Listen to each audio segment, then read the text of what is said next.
organized to reflect everything you know in your life. Your brain is a record of the past. It's an artifact of everything you've learned and experienced at this moment. Feelings and emotions are the end product of past experiences, and we can remember experiences better because we can remember how they feel. So most people wake up in the morning and they start remembering all their problems, and those problems are connected to certain people and certain things at certain times and places. The moment they start thinking about those problems, they're thinking in the past. Those problems have an emotion associated with them, and the moment they start feeling those emotions, the body, as the unconscious mind, doesn't know the difference between an experience that's creating an emotion and the emotion the person's fabricating by thought alone. Now, thoughts are the language of the brain, and feelings are the language of the body. And how you think and how you feel creates your state of being. So most people's entire state of being, when they start their day, is already in the past.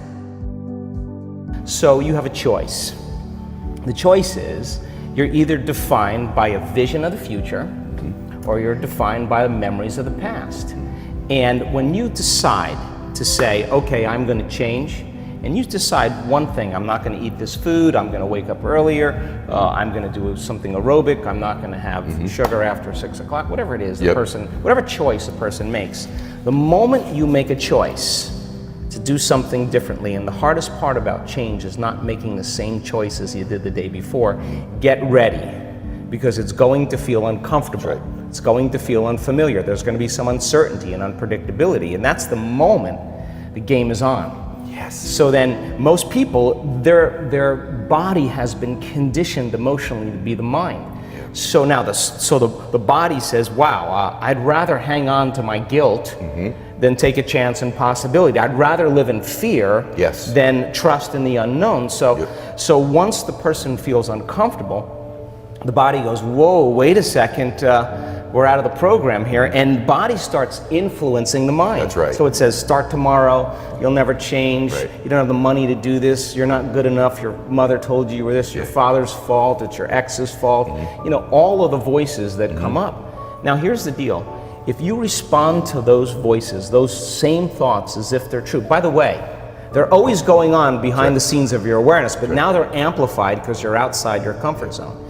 You believe in that thought's going to lead to the same choice, which is going to lead to the same behavior, which is going to create the same experience and produce the same emotion, and the person's going to say, this feels right. No, that feels familiar. Going from the old self to the new self is a neurological, it's a biological, it's a chemical, it's a hormonal, it's a genetic death of the old self.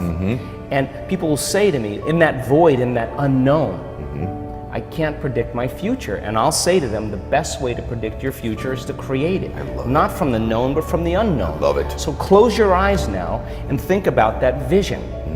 Once you start thinking about that vision of your future, you're activating the creative centers in your brain. And naturally, you begin to think about putting yourself in the scene.